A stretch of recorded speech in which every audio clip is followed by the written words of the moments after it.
You're nominated the shot caller, or are there some haters? What happens? Okay, so the one thing that made um, prison life,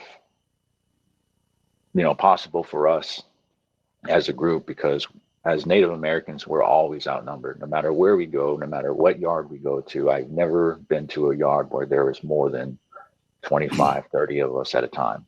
I've never saw our numbers get more than that.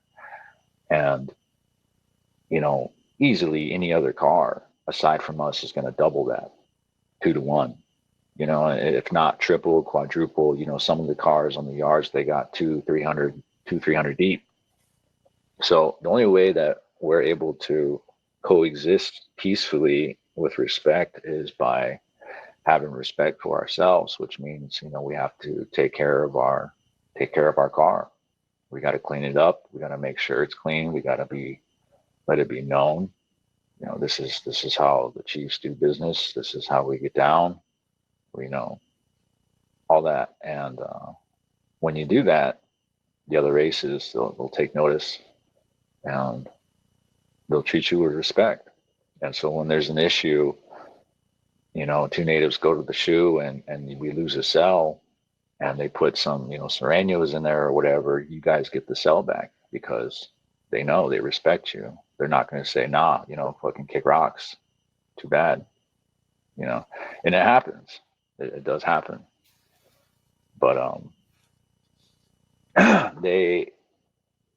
SIS kept they stayed locking me up. Always double, two back-to-back SIS investigations. It's what averages out to about 6 months in the shoe time, just for nothing, just dead time. And they always threatened to ship me and all that stuff. They never got me to admit that I was the shot caller. They suspected it for a long time, but I would always kind of make them feel stupid for it. I'm like, come on, man, I'm 21, 22 years old. You think I'm gonna go out here and tell a bunch of grown men who've been to other prisons and the USPs what they can and can't do? Get the fuck out of here, And they really didn't. They didn't really know how to take me for a while, but they were like, look, if you guys don't stop running up, sex offenders and stuff, and we're gonna get rid of you. And I was like, look, man, you guys could lock me up right now and kick a sex offender out. He's gonna get smashed regardless of where I am, whether I'm here or not. That's just how it's gonna get. That's just how it's gonna get dealt with. And they did. They said, okay, well, if it doesn't stop, we're gonna ship you. And they stuck one out that we'd already beat up off the yard. And he turned around and he checked back in before we could even do anything to him. And they locked me up. But they told me that I was starting to fuck with the money. They were trying to get federal funding for sex offender programs, but they couldn't.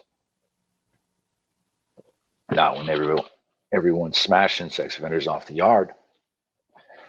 So I got shipped for that. So pretty much when they're doing this stuff, they really want to get the yard calmed down, right? So they're like, look, we're gonna start getting rid of the shot callers.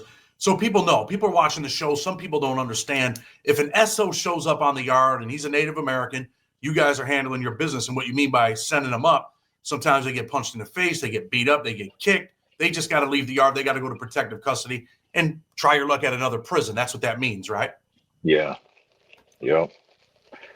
Can't go home, but you can't stay here. You can't go home, but you can't. I might have to steal that from you. So you end up getting transferred